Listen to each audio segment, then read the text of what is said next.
Olá, boa tarde a todas as pessoas presentes, sejam bem-vindas. Obrigada por se juntarem a nós neste evento paralelo, intitulado Perspectivas da Comunidade Afro-Brasileira diretamente afetada pela violência policial no Brasil. Para essa sessão, teremos interpretação em inglês e português. For this session, we have simultaneous interpretation in English and Portuguese. Queremos também lembrá-los que teremos uma pessoa da equipe, Francisco, tirando fotos e vídeos do evento. Este evento paralelo foi organizado pelo International Service for Human Rights, a Coalizão Antirracismo das Nações Unidas, UNARC, o Instituto Raça e Igualdade, a Coalizão Negra por Direitos, as Mães de Manguinho, Mães da Bahia, Coletivo de Familiares de Vítimas do Terrorismo do Estado Brasileiro, e como co-patrocinadores temos a Ulster University e a Associação para a Prevenção da Tortura, APT.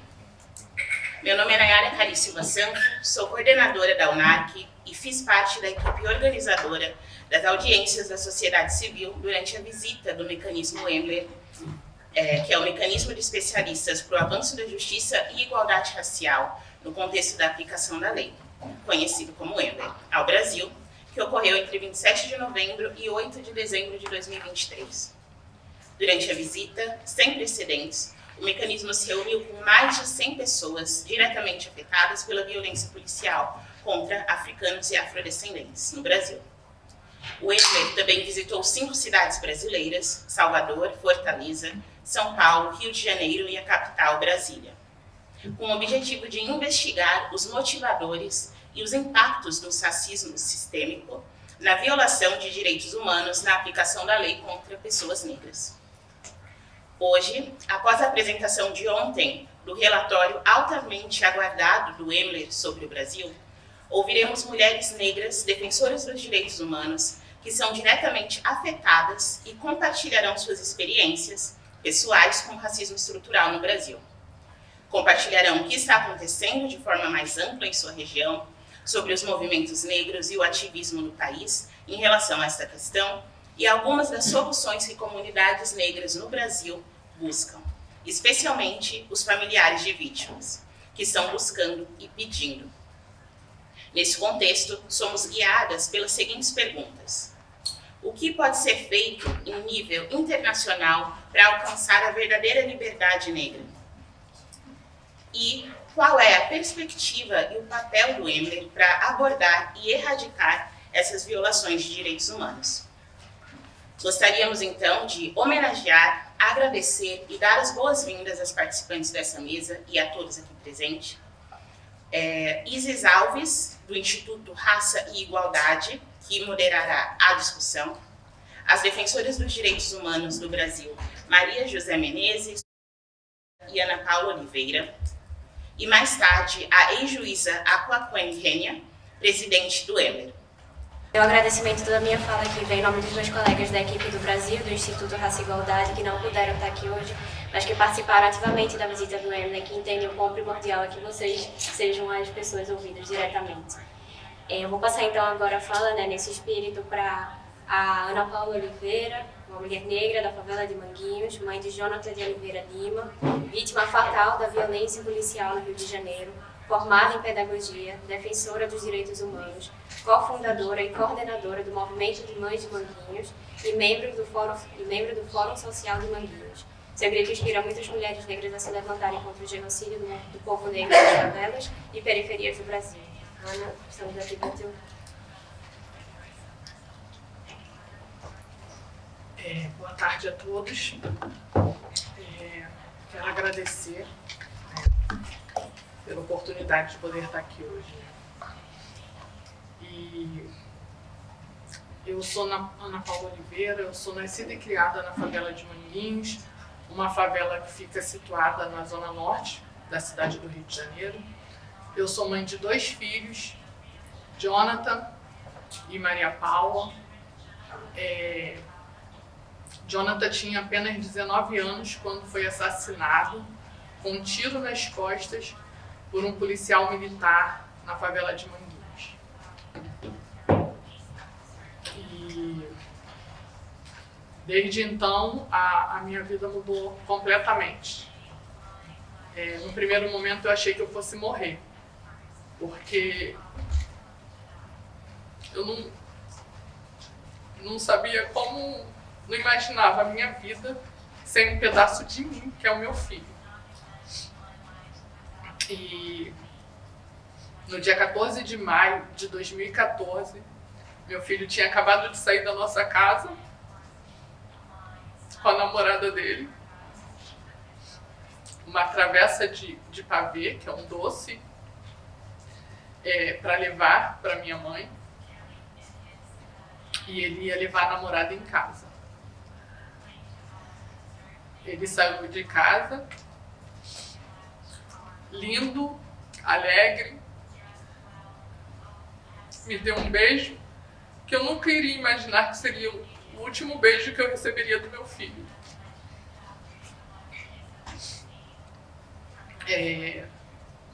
E Jonathan não voltou mais. Eu tive que me despedir do meu filho, vê-lo pela última vez no dia 15 de maio de 2014, quando foi o sepultamento dele. E o que aconteceu naquele dia 14 de maio foi que ele passou na casa da avó, deixou o doce que eu tinha pedido para ele deixar na casa da avó, que era caminho para a casa da namorada.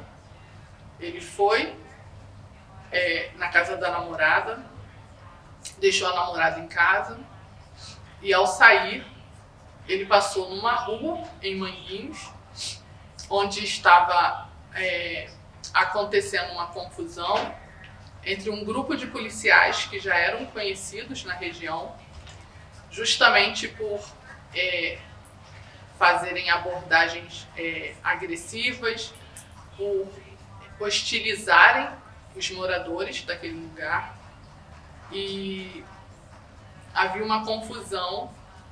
Fato é que tiveram vários disparos e um dos disparos atingiu o Jonathan na região das costas.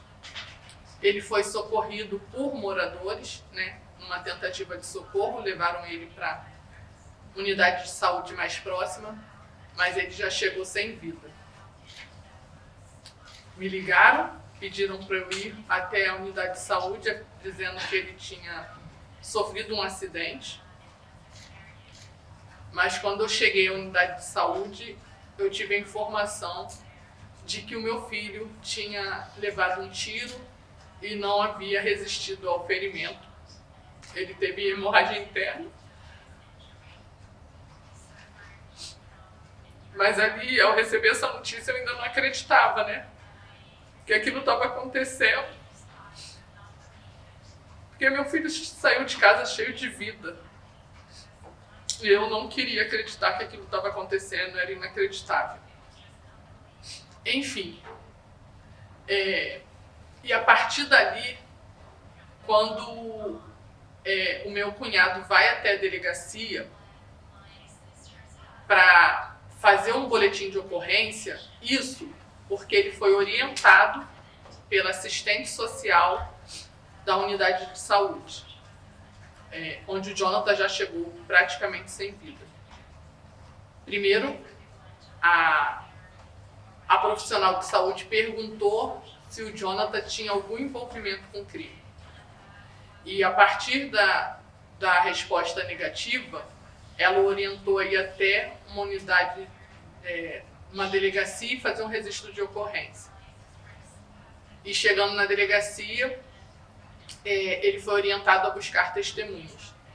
E é nesse momento, que a minha irmã vai até o local onde o Jonathan havia sido baleado e encontra várias mulheres muito revoltadas e decididas a falar o que viram.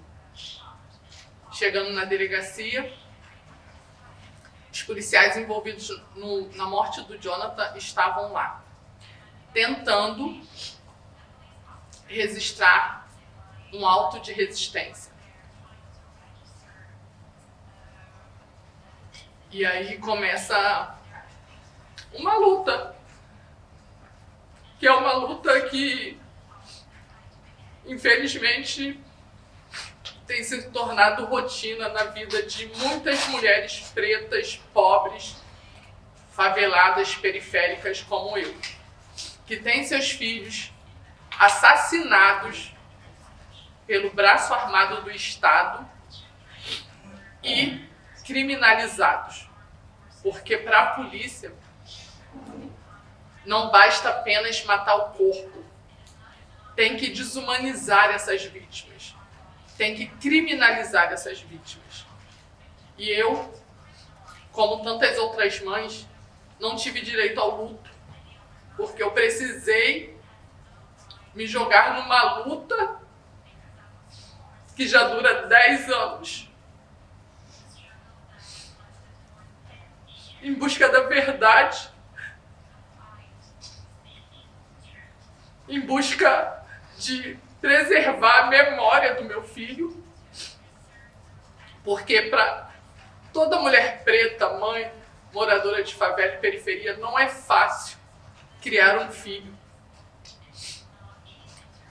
E esse mesmo Estado que não nos dá nenhum apoio, nenhum subsídio para criarmos nossos filhos, é o mesmo Estado que viola todos os direitos dos nossos filhos, principalmente o direito à vida. E para mim, eu senti como se fosse um segundo assassinato. Mataram o corpo do meu filho, estavam ali, continuam, há 10 anos, criminalizando o Jonathan. É o que a polícia sempre faz, mata e criminaliza na tentativa de se safar de uma responsabilização, na tentativa de ter o apoio também da sociedade. Infelizmente, vivemos num país onde as práticas racistas são comuns, já estão enraizadas na cultura, e a gente vê, isso acontecer a todo momento. A partir do momento que encontramos as testemunhas do que havia ocorrido com Jonathan, todas mulheres, foram para a delegacia, e a partir daí o caso do Jonathan ganha um outro rumo, diferente das centenas, milhares de casos de homicídios cometidos pela polícia, onde não acontece nenhuma investigação. Os casos são arquivados ainda na delegacia. Teve investigação por conta da minha luta, da luta de outras mulheres. E um ano depois, aconteceu a primeira audiência do caso. O caso foi encaminhado para o Tribunal de Justiça do Rio de Janeiro. Eu me enchi de esperanças, achando que naquele lugar eu fosse encontrar justiça. Eu não conhecia as práticas desse sistema, eu nunca tinha entrado num tribunal de justiça, então aquilo tudo era muito novo para mim. Mas eu fui com muita esperança de que, após um ano, eu fosse encontrar justiça. E o que eu encontrei naquele lugar, Tribunal de Justiça do Estado do Rio de Janeiro, foi mais criminalização. Criminalização da vítima, criminalização da pobreza. E todas as vezes que eu entro naquele lugar, eu saio mais adoecida. 10 anos depois, esse ano aconteceu o julgamento do policial que assassinou meu filho com um tiro nas costas. Foram 2 dias de julgamento, 5 e 6 de março. E o tribunal do júri entendeu que um policial que atirou, que fez 7 disparos, um disparo atingiu meu filho. Importante destacar que esse mesmo policial, Alessandro Marcelino de Souza, ele já havia sido preso, acusado de envolvimento em outros homicídios, em 2013. Acusado de crimes contra a vida de outros jovens. Acusado de 3 tentativas de homicídio. E onde estava o Tribunal de Justiça? Porque não é só o policial que aperta o gatilho que deve ser responsabilizado, mas o sistema de justiça como um todo, o Ministério Público, todo o sistema de justiça, ele é responsável pelo sangue dos nossos filhos que é derramado todos os dias. Ontem, hoje no caso, deveria acontecer o julgamento, a análise de um pedido de um recurso feito pelo Ministério Público e pela Defensoria Pública do Rio de Janeiro. Porque eu, enquanto mãe, não aceito a resposta do júri que aconteceu em 6 de março deste ano, onde o entendimento da justiça foi que o policial não teve a intenção de matar um jovem totalmente indefeso, desarmado, com um tiro nas costas. Eu não aceito isso. Enquanto eu respirar nesse mundo, eu vou lutar pelo mínimo, que é a justiça, que é a responsabilização de todas as pessoas que tiraram a vida do meu filho. Então, sempre falo que a justiça, para mim, para Ruth, para milhares de mães, ela nunca vai acontecer, porque não vão poder devolver nossos filhos. Mas a gente luta para que não aconteça com outros filhos, para que não aconteça com outras mães que tenham que passar e sentir a mesma dor que nós sentimos. Ainda em 2014, após o assassinato do Jonathan, uma das principais testemunhas do caso foi a Fátima Pinho, mãe de Paulo Roberto, de apenas 18 anos, que em 2013, em Manguinhos, foi espancado até a morte por policiais. Fátima acaba se tornando a principal testemunha do assassinato do Jonathan, apenas 7 meses após o assassinato do seu filho Paulo Roberto. Agora, no dia 17 de outubro, completará 11 anos do assassinato do Paulo Roberto. E não esqueceremos. E é a partir desse encontro de 2 mulheres, mães pretas de favela, tiveram seus filhos assassinados pelo Estado, que acontece o movimento das mães de Manguinhos. Movimento esse que se baseia em acolher e também fazer formação política com outras mães e familiares de vítimas da violência do Estado. É isso. Obrigada.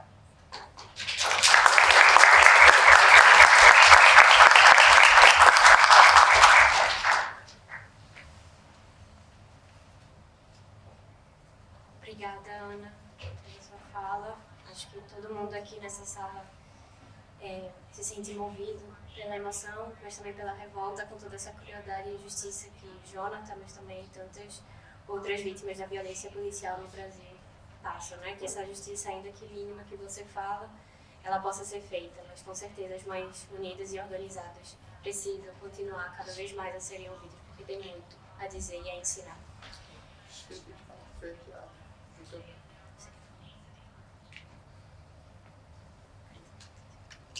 Me desculpem, eu esqueci de falar que a análise do recurso que estava marcado para hoje no Tribunal de Justiça do Rio de Janeiro foi tirado de pauta, foi adiado, porque simplesmente o Tribunal de Justiça não notificou o advogado do réu que haveria análise desse recurso hoje. Enfim, sistema de justiça sendo sistema de justiça.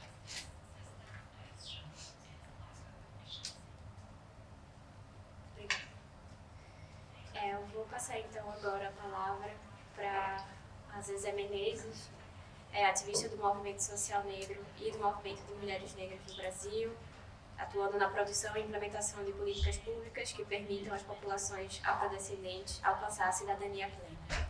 Ela é cofundadora da Marcha das Mulheres Negras de São Paulo, é ativista da Coalizão Negra por Direitos, rede que atualmente conta com 293 organizações negras e aliadas na luta antirracista. É bióloga, mestre em Patologia Humana pela Universidade Federal da Bahia e pela Fundação Oswaldo Cruz e atualmente é doutoranda na Universidade Federal do ABC.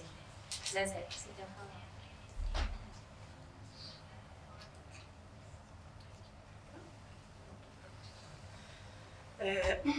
Bom, boa tarde a todas, todos e todas. Para mim é uma imensa honra estar sentada nessa mesa com essas mulheres. Acho que emocionada como todos aqui nessa sala.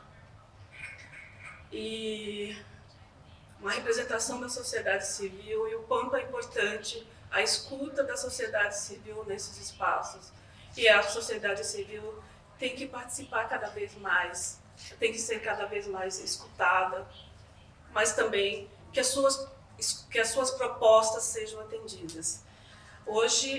Ontem completou 32 anos de uma das maiores chacinas que aconteceu, provocado pelo Estado brasileiro, que é chamada o massacre do Carandiru, quando oficialmente 111 presos, que estavam no sistema prisional, sob a custódia do Estado brasileiro, foram assassinados duramente, numa repressão policial. O que aconteceu com aqueles homens desarmados foi uma das maiores violações de direitos humanos que o meu país, que o Estado brasileiro cometeu contra essa população. Eram homens, negros na sua imensa maioria, pobres, de baixa escolarização.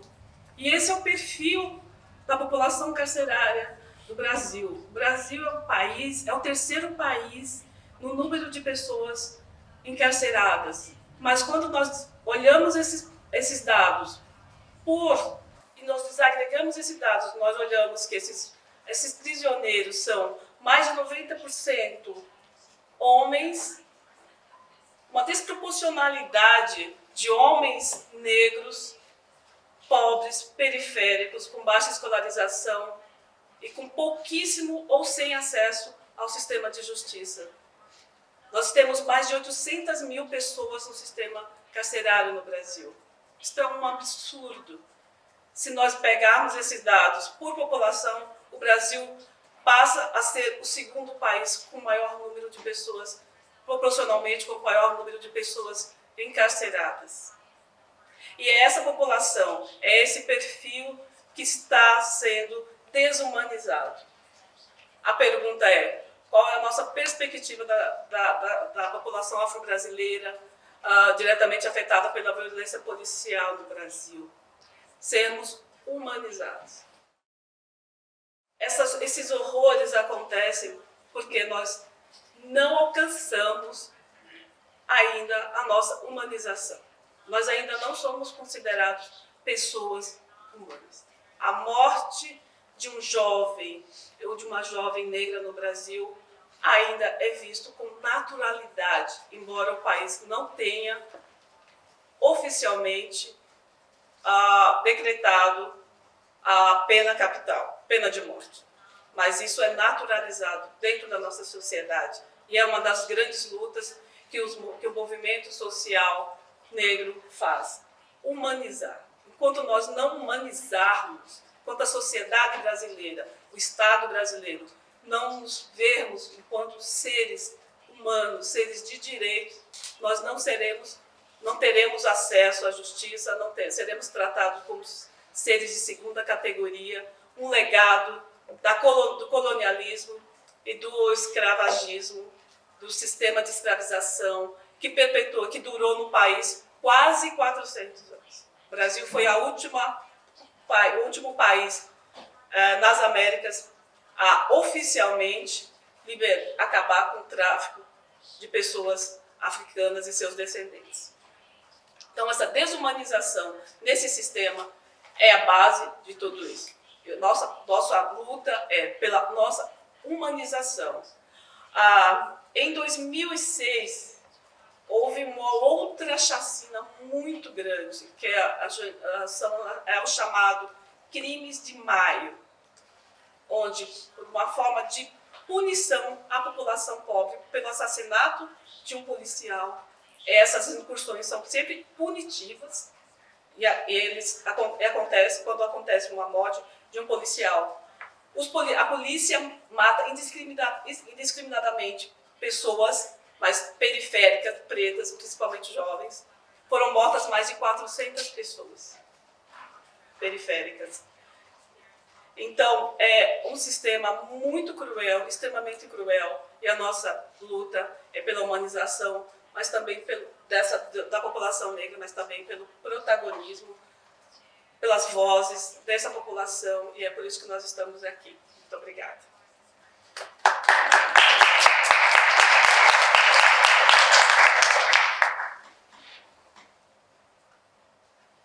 Muito obrigada, Zezé.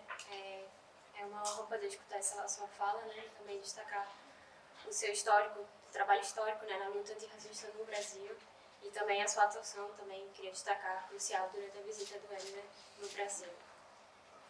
Eu queria só, antes de começar a passar a palavra para o nosso especialista do Emler aqui presente, só fazer um lembrete que para quem está escutando o áudio até agora em português, no canal 2, no canal 6, vocês vão poder ouvir a interpretação em português. E passando então, né, a perspectiva de um mecanismo internacional de direitos humanos, é um prazer contar aqui com a presença da presidente do Emler, a senhora Ekuia Quenya, que é ex-juíza e atuou como primeira vice-presidente do Tribunal Penal Internacional e como membro do Comitê das Nações Unidas para a Eliminação de todas as formas de discriminação contra a mulher, CEDAW.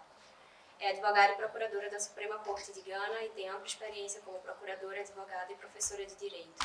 Ela foi a primeira professora de Direito e a primeira reitora da Faculdade de Direito da Universidade de Gana. Foi professora visitante na Universidade de Leiden, na Holanda, na Imo State University, na Nigéria, na Temple Law School, na Northwestern University, na Pennsylvania State University, nos Estados Unidos da América. Ela é formada em Direito pela Universidade de Gana e pela Universidade de Oxford. Por favor, senhora Quenya, a palavra é sua.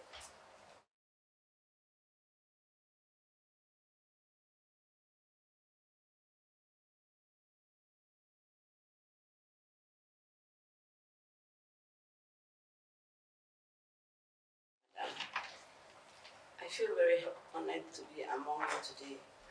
I have the opportunity to present endless perspectives after hearing these important testimonies. These testimonies are so moving, and I don't think I should even be speaking at all. Many concerning issues that have been raised are also reflected in the Brazil report that the expert mechanism has prepared, which I presented yesterday to the Human Rights Council. The report has been translated into Portuguese, and you can find it on the EMLA website. EMLA visited Brazil at the end of last year, and there, when my colleagues met numerous state and non-state actors and listened to 117 testimonies of victims and relatives. I want to emphasize how grateful we are to them and to you for sharing these stories with us. Just as I'm grateful for you today. As a direct consequence of systemic racism, Afro-Brazilians are disproportionately impacted by police violence. Harmful stereotypes associating blackness with criminality, combined with Brazil's current war on crime and war on drugs, lead to racial racial profiling, and militarized interventions in favelas and other marginalized neighborhoods. This systemic racism also leads to underrepresentation of people of African descent in criminal detention, a proportion that has been increasing alongside with a general increase in the prison population. And too often, racism often leads to violence, serious injuries, or even death, as we have heard here. Concretely, Afro-Brazilians are 3 times more likely to be killed by police. During the visit, the mechanism received heartbreaking accounts of men killed by the police, mainly young men living in impoverished areas. These acts of violence are part of a deeply rooted, alarming pattern indicative of a systemic problem. During the visit, the mechanism repeatedly heard about the lack of accountability for these human rights violations. The prevailing impunity is exacerbated by retaliation and intimidation against witnesses, victims, and their relatives, very often female relatives. One major issue is the lack of independent oversight body in investigations. Other factors that exacerbate police violence include an institutional culture based on repression, violence, toxic masculinity, and the normalization of using military equipment by law enforcement agencies. One important point raised in the report is the right of victims to redress, to insist that any support provided must be victim-centered, which means prioritizing the needs, preferences, and safety of the victims and avoid re-traumatization. As time is limited, I will conclude by listing a few specific recommendations to Brazil from the report. Brazil is supposed to be established by law a national civilian oversight body to law enforcement. Establish national mandatory use of body-worn cameras for law enforcement officials. It's very important that this is done so that real evidence in real time can be collected. The generalized normalization of military techniques and equipment in law enforcement has to end. The nation has to adopt a national law on the use of force that complies with international human rights standards. Ensure that racial profiling is clearly defined and prohibited by law, and investigate all allegations of police brutalities and prosecute the perpetrators accordingly. Ensure accountability by holding superiors with command responsibility accountable for these violations.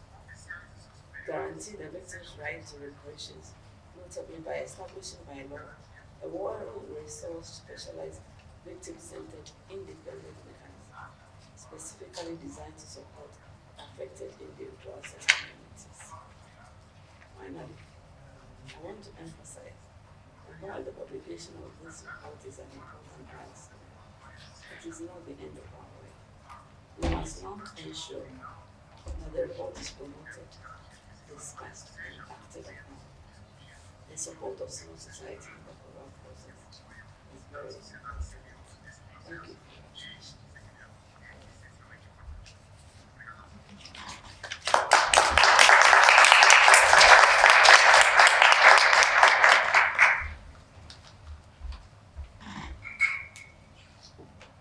Muito obrigada. Obrigada, senhora Aqua. Obrigada a todas as pessoas presentes, aos intérpretes pela facilitação da conversa e agradecemos também ao Euler pelo relatório muito importante apresentado. Esperamos que o Estado brasileiro cumpra as importantes recomendações feitas no que diz respeito às violações de direitos humanos contra a população negra através da brutalidade policial. Além disso, que ouçam verdadeiramente as demandas da sociedade civil e, sobretudo, das pessoas negras defensoras dos direitos humanos e dos movimentos de mães de vítimas para alcançar verdadeiras mudanças. Agora, passo a palavra final para Ana Paula e, posteriormente, para o fechamento deste evento paralelo.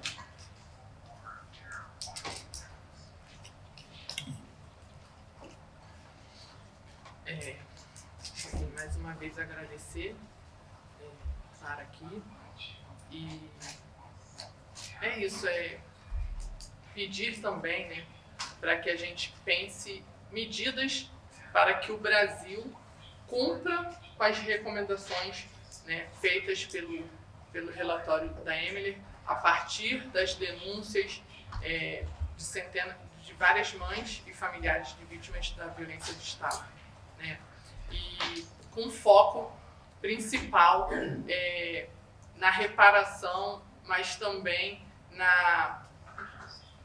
no cuidado, né, psicossocial das mães e familiares de vítimas.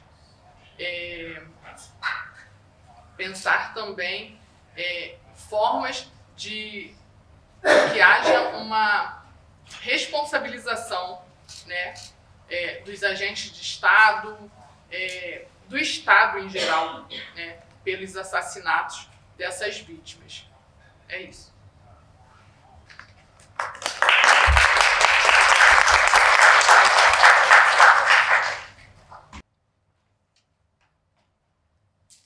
Muito obrigada a todas as pessoas. Encerramos este evento